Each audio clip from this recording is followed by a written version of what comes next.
Hi everyone, it's Jack from Jack's English, and today I'm going to give you some tips on how to study English. Lots of my students have come to me over the years and said, Jack, I study but I feel like I'm staying the same level, I'm not improving. So over the years I've collected together many tips on how to study. So in today's class I decided I'm going to give you 5 of my favorites. So let's start today's lesson, which is 5 tips on how to study English.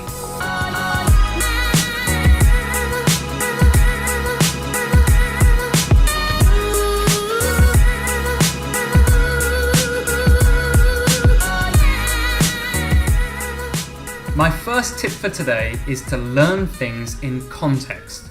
Very often I see my students study materials or their textbook, and they've studied these vocabulary and expressions and all these different things, and there's no connection. So they can't remember. My first tip for you is to learn things that are connected to something, connected to each other. So learning in context can actually mean 2 things. Firstly, you can learn everything that's connected to one topic. And this is what I do in my classes. So for example, we have a lesson on food.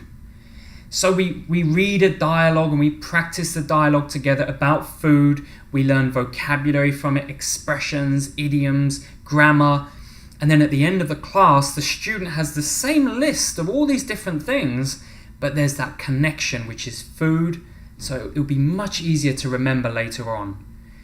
The other way we can learn in context is where we use a drama or a movie, and we just cut out 30 seconds or a minute dialogue. So you've got this clip, and then you study from that. So probably it's this one conversation, and again, you'll pick up all of the vocabulary from it, expressions, grammar, but you'll learn it in the context of that conversation. And when you review and restudy that in the future, that conversation will come to your mind. You'll be able to picture it. So it's much better for internalizing. So that's my first tip today, is to learn things in context. Tip 2 is to balance input and output. Firstly, what is input and output? Input is simply the information you receive.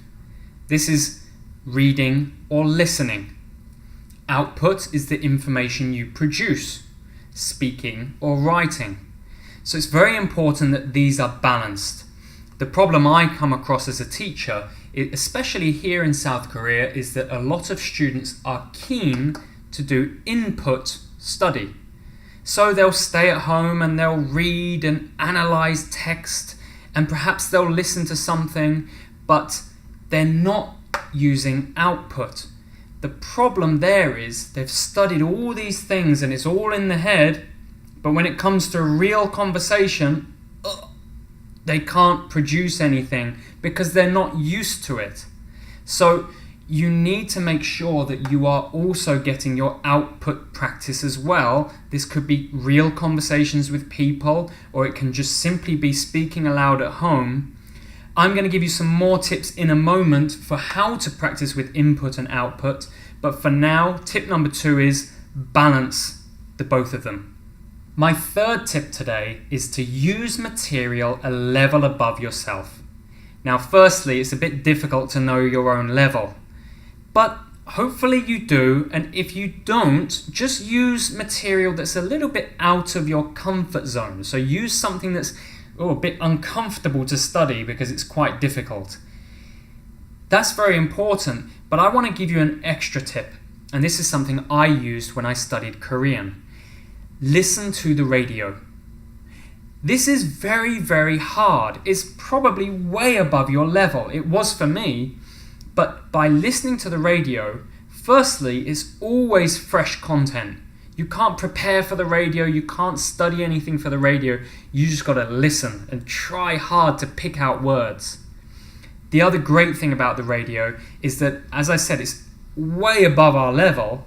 For me, I could understand maybe 10%, but this really helped with the skill of just catching words, catching what I do know, so that if I'm in a real conversation, I am able to catch stuff and catch things that will allow me to hopefully understand the context and understand what's being said.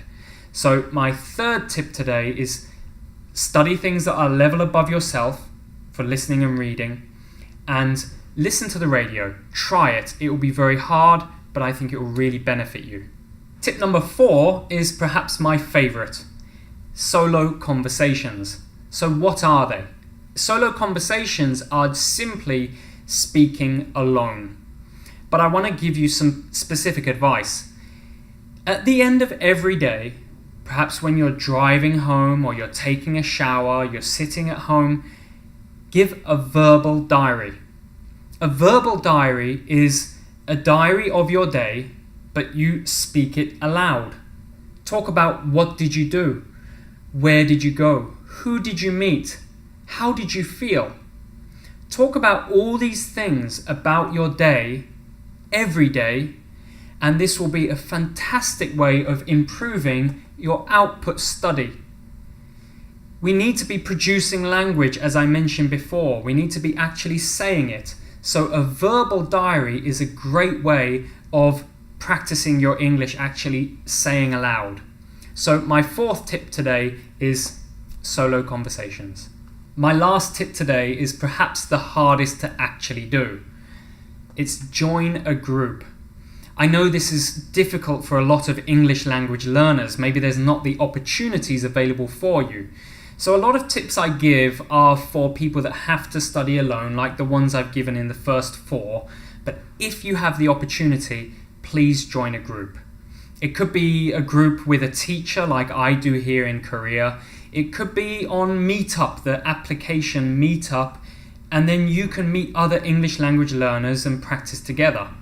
But whatever it is, try to get in a group, because it's such a good opportunity to speak in an uncomfortable situation. Maybe you're speaking about topics you're unfamiliar with, and also you can hear how other English language learners phrase things, how they say things. Maybe they say it differently to you. Maybe they've studied different things to you. So it's a great opportunity to experience different types of learners.